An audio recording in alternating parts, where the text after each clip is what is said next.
Actually, I am supposed to speak on agriculture and all that. My background is on dairy technology side, but I have come with general abstract philosophy of Indian ethos. So I beg your pardon and request you to cooperate with me, and I will discuss whatever time with me on Indian ethos in general. I am a student of dairy technology as well as Indian ethos, Indian literature, Bharatiya Sanhita. So when I read the culture-driven public policy, that's the general framework. So what is our culture? When we say we are Indians, we are Bharatiya. So what is Bharat? And what is our wisdom? So some drops from the oceans of the wisdom of Bharat I have brought for you. The first is Ishavashyam idam sarvam yat kin jagatyam jagat. Now this is very interesting. This is first verse of first Upanishad, Ishavashya Upanishad. The meaning is, literal meaning is, all whatever around us is God. I am God, you are God, and everything else is God. Nothing else but Ishwar. Same is translated in different terms. Sarvam Khalvidam Brahma. Whatever is there, just Brahma. Now when Gandhiji was speaking about Ishavashya Upanishad, he said, if everything is lost, whatever we have earned, the humanity, and a man is without any knowledge I am saying, material or otherwise, if we are left with Ishavashya Upanishad, we can rebuild everything. Then again he says, even if Ishavashya Upanishad, that is 17 mantra only, if that is also lost, if we are left with one mantra, first mantra, again then also we can build God. Last he says, if we are left with only first line, Ishavashyam idam sarvam, it's not spiritual or religious kind of thing. It indicates potential. All of us, everything else, me, you, he, she, it, whatever, live or in Indian ethos, Indian philosophy, nothing is dead actually. There is nothing there. Everything is live. Everything is perfect. Second is Satyam Shivam Sundaram. I have not taken it from the Raj Kapoor's film.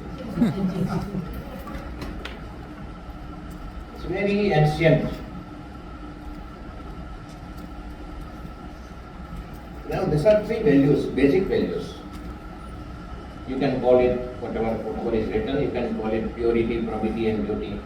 Instead of beauty you can say wholesomeness, whatever. These are actually basically three filters. I have used it a lot in public service. Whatever you want to do, whatever you want to speak, whatever your relations are, if you start filtering them, first filter is Satyam. Suppose if I am speaking today, I pledge. I will not speak what is not truth. What is my truth? The truth is, in my definition, whatever I have experienced, in the way I have experienced, is my truth. It is not something that I have read. Shivam. So when I am speaking, I should understand why I am here. The first is what? Satyam answers what? Shivam answers why. What for? For whom? Sundaram is, when I am speaking, definitely I am here to at least give you nothing else but bliss. ये आधे घंटे के बाद या निशा madam कितना minute पता नहीं, लेकिन जो भी है उसके बाद आप आनंदित होने चाहिए, मैं आनंदित होना चाहिए। तेरी सुंदर That's defined by very legendary poet बहुभूति. किसी ने नाम सुना है? भोज के दरबार में थे, जो नवरत्न थे उसमें से एक बहुभूति. भोज ने पूछा ये सुंदर क्या होता है? There were many definitions. Ultimately, when he was happy with one definition given by Bhagavati, it was क्षणे क्षणे यत् उपेति नवतमाम. जो हर क्षण, जो हम इनोवेशन बोलते हैं और पता नहीं क्या क्या काइजेन एंड ऑल दैट, ये सब बोर्ड बिल्डिंग्स में काइजेन की बहुत बातें होती हैं. तो वो जो है वो definition, actually beauty is nothing but new, something new. Third is असतो मा सद्गमय तमसो मा ज्योतिर्गमय मृत्योर्मा अमृतम. This is something very interesting, very interesting. From asat, normally we understand sat means satya, asat means asatya, but it's very simplistic definition. Basically sat means which doesn't change, which is absolute. Asat means whatever can change, destroy, again can be built up, that is asat. From that material outlook, material world, we should go towards. For example, if I am seeing you, when I see an individual, what I see first, I see the height, I see the color of the skin, I see the hairstyle, I see the dressing, and then when I am listening that person, tone, language, all other things. But after some time, for example, if I spend a day, 2 days, or maybe some months or years, then actually I don't remember anything. उस आदमी की इंसानियत और शख्सियत याद रहती है, उसकी आत्मा की सुगंध मुझे आने लगती है. That is सब. So from the exterior to interior, from material to non-material, तमसो मा ज्योतिर्गमय, अज्ञान से ज्ञान तक. मैं जल्दी जाऊंगा क्योंकि एक एक के पीछे 20-20 मिनट लग सकता है. मृत्योर्मा अमृतम गमय. मृत्यु means we see death. Actually हमारा जो हिंदी के कवि हमारे साथ हैं, हमारा हिंदी में जो मिट्टी शब्द है इससे जुड़ा हुआ है. मृतिका is the word in Sanskrit. So from there we have to go something which actually instills life in मृतिका. वो क्या है? बीज बोया जाता है मिट्टी के अंदर, थोड़ा सा पानी सींचा जाता है, फिर थोड़ा केयर लिया जाता है, फिर उसमें से पौधा उगता है. तो वो बीज जो सुसुप्त पड़ा था अब पौधा बना है, फिर उसमें फूल आता है, फल आता है. क्या अंतर है? बीज तो ऐसे ही था, सूखा पड़ा था, जमीन में पड़ा था, जमीन भी थी वही थी, लेकिन थोड़ा सा पानी का बिंदु जब जाता है, और वो पानी जो है जल है, वही अमृत है. ये बहुत सारी बातें होती है, आजकल बहुत बातें होती है. अयम निजः पर्ववेति गणना लघुचेतसाम उदार चरितानाम तु वसुधैव कुटुम्बकम्. वो पीछे वाली थोड़ी बात ज्यादा होती है, आगे पता नहीं लोगों को. मेरा तेरा जो बात करते हैं छोटे लोग होते हैं. सही में जो बड़े लोग होते हैं वो वही होते हैं कि जो मेरा तेरा की भाषा इस्तेमाल नहीं करते. ये है, ये भी इसकी भी बात होती है. ये मैं बीच में रेफरेंस नहीं देते जाता हूँ, लेकिन ये ऋग्वेद से है, बहुत प्राचीन मंत्र है हमारा. आनो भद्रः क्रतवो यन्तु विश्वतः. तो ये कहते हैं कि सब जगह से अच्छे अच्छे नए नए विचार आए हैं. जैसे गांधीनगर से आया हूँ, अभी हमारे साथ एक रेलवे के अधिकारी थे जिन्होंने बहुत अच्छी बातें करी. तो ये सब हम इकट्ठा हुए क्यों? क्योंकि मेरे पास कुछ है, आपके पास कुछ है, तो मैं प्राप्त करूँ. लेकिन पीछे के जो 3 है जो लोग बोलते नहीं है, जो एक्चुअली है वो मंत्र में, अदब्दासो अपरिदासः उद्भिदः. अदबदासो मीन्स आपसे सीखेंगे, लेकिन सर आप हमें नहीं सिखाएंगे, हम सीखेंगे। दब के मार खा के हार के नहीं सीखेंगे। अदबदासो, अपरिदास, परिदास मीन्स हारना, हार के नहीं, क्योंकि हम हार गए इसलिए ठीक है मान लिया। उद्भिद, ये भी इंटरेस्टिंग है। जैसे मैंने अभी उदाहरण दिया, बीज का बीज बोया और फिर थोड़े समय में उसमें से पौधा ऊपर आता है, पौधा ऊपर आता है, तो प्रोग्रेसिव, प्रैग्मेटिक। एकम सत विप्रः बहुधा वदन्ति, ये ऊपर वाला ही है, लेकिन ये इंटरेस्टिंग इसलिए है क्योंकि हम ये बातों पे बहुत ज्यादा बात अभी हो रही है, क्योंकि कम्युनल हार्मनी है, सांप्रदायिक एकता और ये सब, भारत पाकिस्तान और अभी रशिया और यूक्रेन का भी बात कर रहे थे अपने परिप्रेक्ष्य में। हमारा तत्व ज्ञान कहता है कि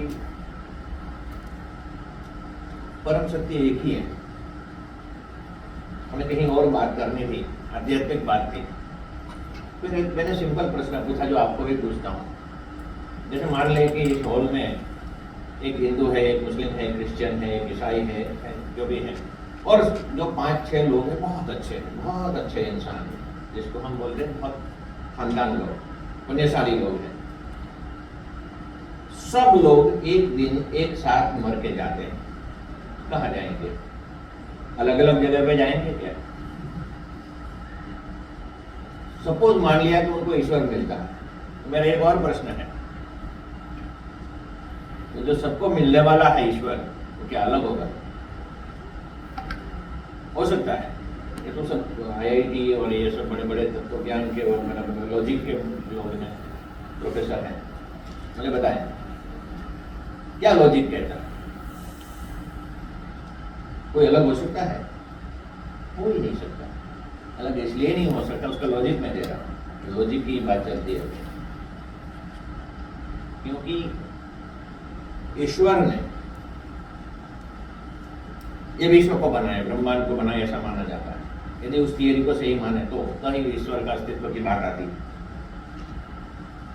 और उसके बाद करोड़ों साल के बाद इंसान नाम का एक गधा पैदा हुआ। Consciously I am accusing my self, क्योंकि हमने ही जैसे मक्खियों से लेके या अमीबा से लेके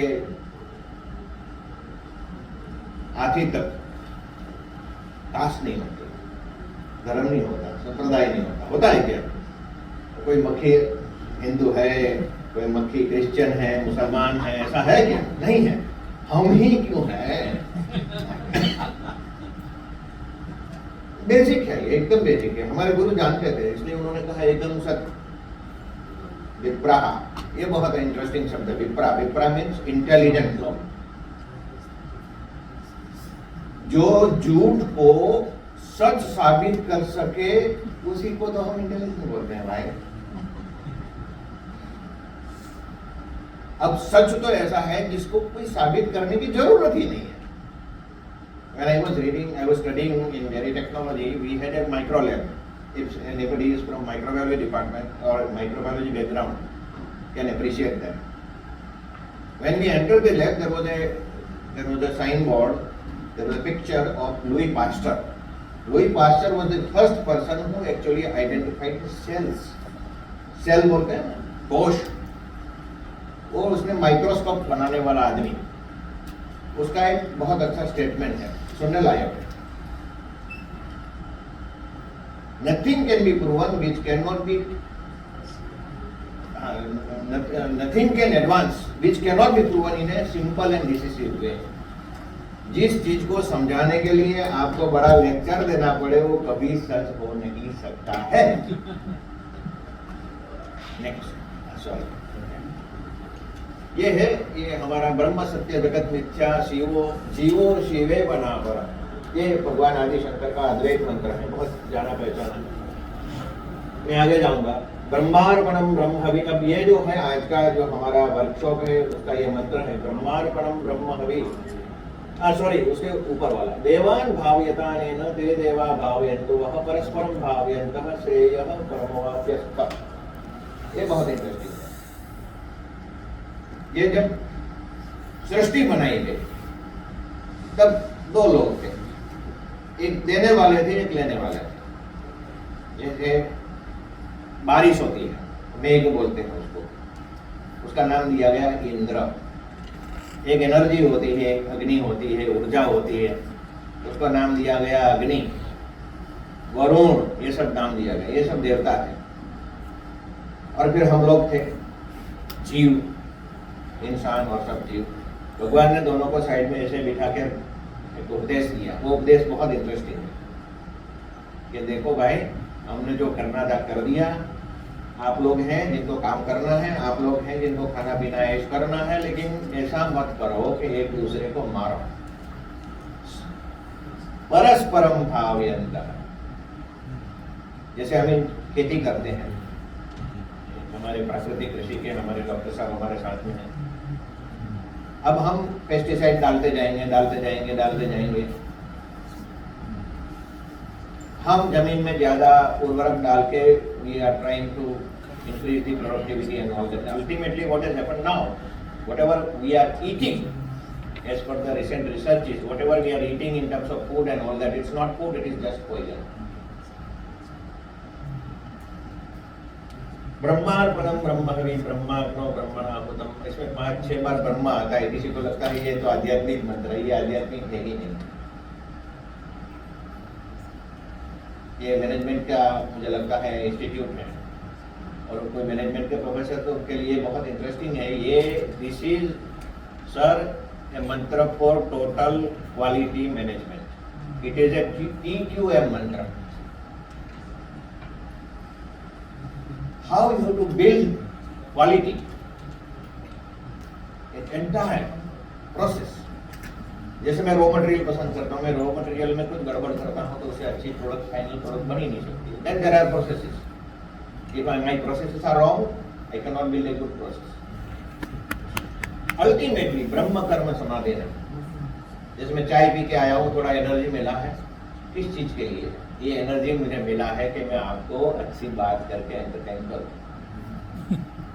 तो whatever I have in my mind, my body, whatever, ultimately it should come out as ब्रह्म कर्म समाधि।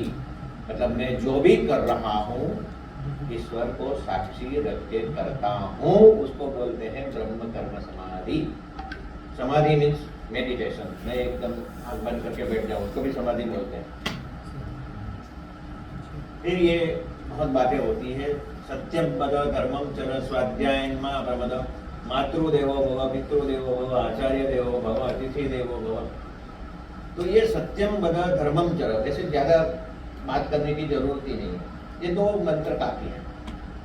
सत्यम वद, सही बोलो, सच्चा बोलो, और फिनिश कर दूंगा सर। ये इतना करके मैं बैठ जाऊंगा, ऐसा है तो चिंता मत करें, मैं ज्यादा नहीं बात करूंगा। फिर ये मंत्र है कर्मण्यवाधिकारस्ते मां फलेषु कदाचन मां कर्म फल हेतुर्भुः मां संगोऽस्त्व कर्मणि। ये मंत्र के 2 भाग हैं। ये बहुत इंटरेस्टिंग है। मेरा अधिकार कर्म में है, फल में नहीं। ऐसे हम ट्रांसलेशन करते हैं, गलत ट्रांसलेशन है। कृष्ण इतने इम्प्रैक्टिकल, इम्प्रैग्मेटिक नहीं हो सकते कि ऐसा बोले कि काम करो फल नहीं मिलेगा। It is in auto mode. मैं ऐसे करूंगा तो आवाज आएगी, ये तो स्वाभाविक है। लेकिन कहते हैं कि आपको प्रोसेस में ध्यान रखना है। कर्म means process, not the result. In management there is an approach called P&R approach. So you focus on P, not R. दूसरा है, चूंकि तुझे फल नहीं मिलने वाला है, मुझे यहाँ से कुछ भी नहीं लेना है, मिलने वाला है, इसलिए मैं यहाँ काम न करूँ। मतलब हमारे गुजराती में बोलते हैं, उसी शब्द को इस्तेमाल करता हूँ। तो पहला जो है मारू शू, मतलब मेरा क्या है, और दूसरा है मारे शू, मुझे क्या। तो मेरा क्या है और मुझे क्या है, ऐसे 2 ऑर्डिनरी अभिगम से मुक्ति प्राप्त माना। लास्ट है सहना भवतु सहनौ भुनक्तु सह वीर्यं करवावहै तेजस्विनावधीतमस्तु। ये एक्चुअली दो लोगों के बीच में है। ये जो सहनौ मतलब दूसरी विभक्ति है, दो लोग बात करते हैं, मैं और जैसे त्रिपाठी साहब बात कर रहे हैं, तो हम साथ मिलके काम करें, साथ मिलके काम करें, साथ मिलके एक दूसरे का गौरव बढ़ाएं। ये इंडियन विजडम है, इसकी ज़्यादा बात नहीं करेंगे, बहुत सारा मैं लेके आया हूँ, लेकिन इसमें से एक चीज़ मुझे कल रात को सर मैं पढ़ रहा था, बृहदारण्यक उपनिषद पढ़ रहा था, कुछ ढूंढता था आज के लिए, तो उसमें एक हृदय की बात आई, हृदय ब्रह्म। अब वो भी आध्यात्मिक नहीं है, वहां बृहदारण्यक उपनिषद में भी वो आध्यात्मिक बात नहीं करी है। उन्होंने ये हृदय की तीन चीजों को समझाया। हृदय शब्द is made up of three, रू द य। रू मीन्स हर, हरति ददाति यति इति हृदय। और हृदय के तीन फंक्शन हैं, एक खून को खींचता है, फिर रिलीज करता है और अंदर दौड़ाता है। तो हरति ददाति यति इति हृदय। तो ये उसमें ये जिसको हम बोले बृहदारण्यक उपनिषद पुराना है, काफी पुराना है, उसमें भी ये फिलोसॉफी। और ये एक खास भक्ति मूवमेंट की मैं बात कल ही मैं पढ़ रहा था, कोई अंक मेरे सामने पढ़ा था कबीर का। कबीर जी की जयंती अभी आ रही है, पूर्णिमा को शायद। कबीर का एक दोहा है, पत्थर पत्थर पूजे हरि मिले, मैं चढ़ जाऊं पहाड़। और पत्थर से क्या मिलेगा, उससे तो चक्की भली। ये दो पत्थर ऐसे घिसते हैं, बीच में अनाज, तो किसी का पेट भरेगा। इतनी बड़ी निंदा, क्रिटिसिज्म उन्होंने धर्म की। उसी समय वहां तुलसीदास भी थे, उसी समय बहुत बड़े संत थे, भगवान राम का मंदिर भी था, रामचरितमानस उसी समय लिखा गया। ये भारत की महानता है। कबीर के सामने कभी किसी ने इस निंदा का केस नहीं ठोका और मार दिया। मेरे लिए भी कबीर पूज्य है, आपके लिए भी पूज्य है, हिंदुओं के लिए भी पूज्य है, मुसलमानों के लिए पूज्य है। ये उदारता है, हम इनको भी स्वीकार करते हैं। हम दर्शन करने जाते हैं, मैं दर्शन करने गया और साष्टांग दंडवत करके मैं प्रणाम किया। अब इसमें से कुछ चीजें मैं अपनी जो बात है मैं करूंगा, जो मैंने किया है वो मैं बताऊंगा। सर 5 मिनट में पूरा कर दूंगा, ज्यादा परेशान नहीं करेंगे लोगों को। बहुत सालों से मेरा गीता के साथ संबंध रहा है। जब छोटा था, बहुत छोटा था, खुद खा नहीं सकता था, तब मेरी माँ ने मेरा पोषण किया है, अमृत दिया है मुझे। और थोड़ा सा समझने लगा, तब से माँ गीता ने मेरा पोषण किया। जब मैं 12 साल का था, तब पिताजी ने श्रीमद् भगवत गीता मुझे दी और कहा कि रोज एक अध्याय का पाठ करना है। मैं अभी 60 साल का हूँ, तो 48 साल से ये नियम है कि हर दिन गीता के अध्याय का पाठ करता हूँ। तो इतने सालों में, और फिर इसमें फायदा क्या हुआ कि जब मैं नौकरी में लगा, मैं पब्लिक सर्वेंट, वैसे 35 सालों से मैं पहले सब डिवीजन लेवल पे मैं सब SDO था, जिसको आप SDM बोलते हैं, वो था। उसके बाद कलेक्टर तक पहुंचे, अभी सेक्रेटरी तक पहुंचे। इतने सालों में जो नहीं करना चाहिए वो मैंने कभी नहीं किया है। और जो करना है वो कितना भी और हो, हमने किया है। न कोई रोक पाया है, न कोई खींच पाया। इतने ही लाइन में मैं कहता हूं, ये मुझे गीता से मिला। गीता में अभयम मंत्र है, उसमें लिखा है कि आदमी तू नहीं मरता है, ये तो शरीर मरता है, आत्मा तो अमर है। तो मैंने जब पढ़ रहा था तब सोच रहा था, इन्वाइट कर रहा था। फिर मुझे लगा कि यार मरना तो है ही नहीं, हम मरने वाले हैं ही नहीं। अब सामने कितना भी बड़ा जोखिम आ जाए।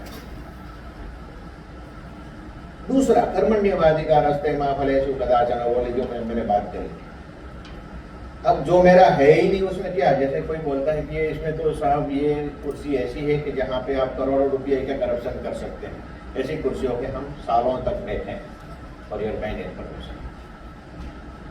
और एक बार ऐसा बड़ा बड़ा कुछ था, मेरे साथ कोई कमिटी में थे और there was in 95 there was a potential of some crores without responsibility, easily हो सकता था ऐसा था। तो वो आदमी हमारा जो कमेटी में था वो ऐसे नीचे चिट्ठी लिखा और उसमें उसने वो फिगर लिखा और फिर there were some 8 digits for your kind information. उसको लगा कि शायद आपको कैलकुलेशन नहीं आता, इसलिए नीचे फिगर मतलब वर्ड्स में लिखे। फिर मैंने वो नीचे साइन करके जवाब दिया कि सर जहाँ पे आपका एडमिशन नहीं हो सकता है उसी कॉलेज में हम प्रोफेसर एमटेक हैं, अनपढ़ नहीं है। लेकिन फिर मैंने उनको धीरे से बोला, सर ये मेरा है क्या? मेरा है। ऐसे सर ने बहुत अच्छी कोटी पहन रखी है, मैं सोचूं कि यार मैं ले लूं, उतार लूं, अब है ही नहीं हमारी यार, पहनने तो उनकी है। तो ये जो है कुछ चीजें मैंने सीखी और सीखने के बाद बहुत सालों के बाद लिखना शुरू किया। तो मैंने 5-6 किताबें गीता के ऊपर लिखी है। देयर आर 6 वॉल्यूम्स, अध्यात्म गीता, जीवन गीता, मैनेजमेंट गीता, राष्ट्र गीता, विश्व गीता और मानव गीता। तो ये 6 गीता हैं जो पब्लिश हुई है। फिर यदि हम आज की जो बात करें, जिस विषय पे हम लोग जिस विषय के ऊपर काम हो रहा है, तो मैं रिक्वेस्ट करूंगा अपने डॉक्टर पांडे साहब को, ये पेपर को पढ़ लिया जाए, इसको इस्तेमाल कर लिया जाए। सर इसकी ज़्यादा मैं बात नहीं करूंगा। जब मैं एजुकेशन डिपार्टमेंट में जब मैं अधिकारी था तो होलिस्टिक एजुकेशन के ऊपर मैंने विचार किया। उपनिषद एक है, तैतरीय उपनिषद, जिसमें पंचकोश का सिद्धांत है। हमारा जो अस्तित्व है हम देख रहे हैं सिर्फ अन्नमय कोश को, इसी को देखते हैं। इसके भीतर एक कोश है जिसको प्राणमय कोश, रेस्पिरेटरी सेल, उसके अंदर भी एक कोश है मनोमय कोश, मतलब मैं सोचता रहता हूँ जो भी है विचार है उसके भीतर भी एक है। विचारों के बाद मेरे मन में कुछ संकल्प आता है, ये सही है या झूठ है, उसको विवेक बोलते हैं। तो विज्ञान में कोश, और लास्ट में मुझे कुछ अच्छा करके, जैसे आज मैं खुश हूँ आपके सामने बात करते हुए, मैं खुश हूँ, मैं अपनी बात कर रहा हूँ 35 सालों के बाद, वो मेरा आनंदमय कोश हो रहा है। मतलब भाई आपने कुछ गंवाया नहीं। अब ये मत सोचो कि आपने कुछ छोड़ दिया और उन लोगों ने भी कुछ पा नहीं लिया है, ज्यादा नहीं पा लिया।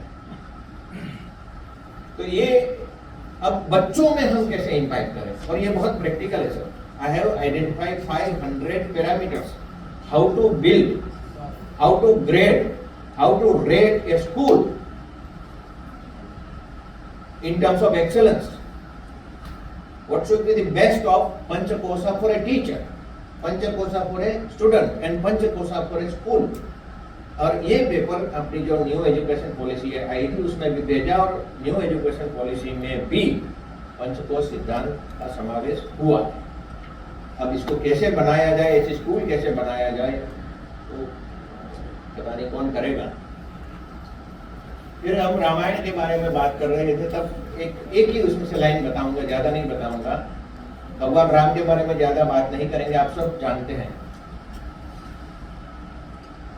भगवान राम का जो हमारे लिए जो तात्पर्य है वो ये है, एक हमारे फिलोसोफर थे ईश्वर पेटली को, जो गांधीयन थे, उन्होंने ऐसी बात कही कि राम का बनाया हुआ सेतु, उसकी काफी बातें होती है नहीं है, वो जो है वो है, या सही है नहीं है, उसकी बात करते हैं। ईश्वर पेटलीकर ने उसका कंक्लूडिंग आंसर दे दिया है कि राम का बनाया हुआ सेतु अभी है या नहीं है, लेकिन राम ने जो इंसानियत का सेतु बनाया है, उत्तर से लेकर दक्षिण तक जो मानवता का सेतु बनाया है, वो अमर है, वो टूटने वाला नहीं है। बाकी सब इसमें काफी चीजें हैं। एक रामायण की जब हम बात करते हैं, मुझे बहुत एक प्रिय पात्र है, वो हनुमान जी महाराज का। और मुझे इसलिए पसंद है क्योंकि जब मैं गीता का अभ्यास किया, गीता के अभ्यास के बाद रामायण का अभ्यास किया, मुझे लगता है गीता के ज्ञान, कर्म और भक्ति के समन्वय का श्रेष्ठ प्रैक्टिकल उदाहरण कोई है तो इट इज हनुमान, क्योंकि उसका खुद कुछ है ही नहीं, और वहीं से कहीं अपना ऑपरेशन सिंदूर भी आया है। वो सिंदूर लगाया हुआ रहता है, because he is a model of sacrifice. Everything that I have is for Ram, nothing else. और इसके ऊपर से एक किताब भी अपनी है, अस्मिता अनु सेतु बंधु। सर ये गुजराती में आप पढ़ पाएंगे, आपको सब किताब आप देंगे। वेदांत के ऊपर भी मैंने अभ्यास किया, वो सभी उपनिषदों का अभ्यास किया, उसका भी दोहन किया। मैंने करीब 15 साल तक दिव्य भास्कर में रेगुलर कॉलम लिखा है सर, और उसी के ऊपर से ये सब किताबें होंगी। तो उसमें से एक ही है, ये लाइन में खास आपको कोई बात, ये जो है, मुझे कोई कहे कि वेदांत का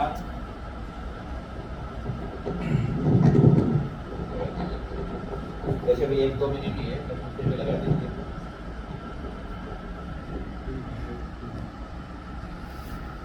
हेलो, या वर्किंग? Okay, fine. उपनिषद का कोई एक वाक्य मुझे बोले तो उसका सार बोल दो, एक ही वाक्य में मैं सार कहूंगा, it's a journey from to have to be. उसको समझाने के लिए मुझे घंटों चाहिए, लेकिन मेरे पास है नहीं, आपके पास भी नहीं है। उसमें से सबसे इंटरेस्टिंग जो है वो ईशोपनिषद की मैंने बात करी, उसके सिवा भी काफी अच्छे वो है। उसमें से एक जो बच्चों के लिए, विद्यार्थियों के लिए, शिक्षकों के लिए जो है, कठोपनिषद में एक यम नचिकेता संवाद आता है, और उसी में बच्चों के, विद्यार्थियों के लिए 5 उन्होंने वो पंचकोश के साथ कनेक्टेड है। विद्यार्थी कैसा होना चाहिए, जैसे विद्यार्थी ऐसा हो इसलिए शिक्षक कैसा होना चाहिए, तभी तो विद्यार्थी होगा ना। यदि शिक्षक ऐसा नहीं होगा तो विद्यार्थी कैसे ऐसे होगा। तो बोलते हैं युवा स्यात् साधु युवा ध्यायतः आशिष्ठो दृढ़िष्ठो बलिष्ठः, ये आदर्श। तो कैसा होना चाहिए, जेंटलमैन होना चाहिए, अध्यायतः मीन्स अभ्यासु होना चाहिए, डिसिप्लिन होना चाहिए, बल से, शरीर से, मन से और चरित्र से दृढ़ होना चाहिए। Concluding sir, don't worry. Mahabharat, तो महाभारत का अभ्यास जब हमने किया तो महाभारत के ऊपर हमारे 2 पेपर हैं, इसमें एक नीचे जो है वो आपके लिए थोड़ा काम का है, वो लबासना मसूरी जो हमारे IAS अफसर जहाँ ट्रेनिंग पाते हैं वहाँ जाकर भी हमने ऐसे ही कभी भाषण दिया था, और उसके ऊपर से एक पेपर हुआ है कि ये 3 लक्षण जो हमारे हैं, anonymity, ability and austerity, are the 3 fundamentals not only for IAS officer, I think anyone else. जैसे मैं कुछ हूँ, जैसे आपने कहा कि मैं IAS हूँ या जो भी हूँ, या मैं प्रोफेसर होता आनंद डेयरी साइंस कॉलेज में, तो वहां में एक्चुअली मैं कुछ हूँ जो मुझे बनाया गया है सिस्टम के लिए मैं हूँ। अब मेरा अशोक शर्मा होना या मेरा अपना इंटरेस्ट ज्यादा मायने नहीं रखता है। जैसे मेरा IAS होना या कहीं क्या कुछ की मैंने SDM का कलेक्टर था, आपको क्या देना देना? आपको तो सिर्फ इतना लेना देना है कि मेरे 15-20 मिनट में मैंने कुछ अच्छी बात कही या नहीं कही। There my background doesn't matter. Same में एबिलिटी, क्षमता। तीसरा है ऑस्टेरिटी, सादगी। मैं जब आपके सामने खड़ा हूँ, आप मेरे कपड़े ना देखें, मेरा मेकअप ना देखें, लेकिन मेरी बातों में जो सत्व है उसी को प्राप्त करना। इसलिए सादगी बहुत इम्पोर्टेंट है। हम चाहते हैं कि हमारे शिक्षक और हमारे विद्यार्थी सादगी का पालन करें, क्योंकि उनका ध्यान पढ़ाई में होना चाहिए, नहीं कि कपड़ों में। Last, this is sir last point which I want you to recite with me. Mahabharat का जो मेरा पेपर है, वो पेपर का टाइटल है Mahabharata an ethical diary for civil servants. उसमें मैंने कम से कम 12-15 जो एपिसोड्स हैं, जैसे एकलव्य का है, जैसे वो जुआ खेलते हैं और फिर माँ द्रौपदी जी का वस्त्राहरण होता है, ऐसे जितने एपिसोड हैं उस एपिसोड का, उसमें से हमें आज क्या शिक्षा प्राप्त करनी है। तो टेल्स एंड टेक्स ऐसे पेपर, बड़ा पेपर है। उसके अंत में गीता महाभारत का सार जो मैंने सीखा है अपने जीवन में, ये है learn while work, work while learn, failure और success forget not to learn. दूसरा है षटकम मीन्स 6, ये 6 लाइन है। Listen, listen and think, speak only through work, काम, careen and cool, strong though at will. ये 2 बार क्यों लिखा है? जैसे मैं पहली बार बोल रहा हूं तो हम शब्द सुनते हैं, लेकिन दूसरी बार इसलिए लिखा है कि आप सिर्फ शब्द नहीं भाव भी सुने। क्योंकि हम जब कुर्सी पे बैठते हैं, छोटे छोटे गांव के लोग आते हैं, अनपढ़ लोग आते हैं, कोई माँ आती है, कोई बाबा आता है, कोई बूढ़ा आदमी आता है, कोई भूखा आदमी आता है। एक घटना है जहां मैं पहले एसडीएम बन के पहला पोस्टिंग थे, बूढ़ा आदमी आया, कुछ बोल नहीं पा रहा था, एकदम वीक था, सिक था। मेरा जो बोलते हैं सिक्योरिटी वाला आदमी था, उसको खींचने लगा, सर ये तो पागल है। छोड़ो यार, अंदर आ गया, बात तो करने दो। तो फिर मैंने उसको पानी पिलाया, पास में बैठा मेरी चेयर छोड़ के, फिर उसके कंधे पे हाथ रख के बोला, क्या तकलीफ है बाबा? छोटा बच्चा था, 25 साल का, बुरा आदमी। तो धीरे से बोला, सर 4 दिन से खाना नहीं खाया। सुनने लायक है। मैंने बोला, तो आप मेरे पास क्या खाना मांग रहे हैं, तो खिला देता हूँ। बोला, नहीं साहब, मैं आपका पेंशनर हूँ, वृद्ध पेंशन उसे मिलता था। मैंने बोला, क्या दिक्कत है? बोला, 6 महीने से मुझे पेंशन नहीं मिला। क्यों? मैं उस बंदे को बुलाया कि क्या है, इसका तकलीफ क्या है? बोला, तो साहब उसको पोस्ट का वो जाता है, बोलते उस जमाने में मनी ऑर्डर जाता था, 3 बार जब मनी ऑर्डर रिटर्न होता है तो हम उसको कैंसिल कर देते हैं। 3 times money order was rejected and his pension is cancelled. तो बोला, क्यों? बोला कि ये रहता नहीं है, वो भीख मांगने चला, भाग जाता है, अपने घर पे नहीं रहता है। फिर उस आदमी ने धीरे से बोला कि वो उसको भी साफ बोल रहा था, वो कारकून को भी बोला कि साहब मैं क्या करूँ, मेरे पास कुछ है नहीं, तो मैं कुछ खाने के लिए मांगने तो जाऊँगा ना साहब। इसको सोच रहे हैं।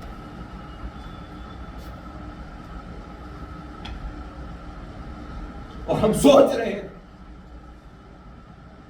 ये आदमी को 6 महीने से पेंशन नहीं मिला मेरी ऑफिस, और ये आदमी 3 दिन से दाना पेट में नहीं गया है, और ये कलेक्टर साहब ने 3 दिन में 9 बार साला पेट भर के खाना खाया। जिसको खिलाना है उसको भूखा रख के हम खाया है, फिर उसको खाना खिलाया, पेंशन दिया। फिर उस बंदे को, क्लर्क को मैंने बोला कि तुमने ये कायदा, तब नया नया कायदा मैंने पढ़ा था, और उस कायदे में प्रीएम्बल में, my dear respected justice sir, उस कायदे में पहली लाइन ये लिखी थी कि government shall take care of all this old people as their parents. तो संबंध से वो मेरा बाप था, मैं उसका बाप नहीं था। फिर वो क्लर्क को मैंने बोला कि यार और कुछ नहीं किया बेटा, तेने मेरे बाप को 6 महीने तक परेशान किया है, 3 दिन भूखा रखा है, और ऊपर से पागल बोला है। अब मेरे बाप को कोई ऐसा बोलता है तो मैं राजस्थानी हूं, क्या किया जाए तेरे साथ, बोल। कहने का तात्पर्य है मैं वहां क्यों हूं, इसलिए इस पर्पस से। तो उस आदमी की भाषा नहीं सुननी है, उसकी आत्मा की आवाज सुनना है। That is second listen. Think, speak only through work. Next, sincere at the duty. आपको ये सब सुन के लगता होगा साहब बड़े सिंसियर हैं, बड़े ईमानदार हैं।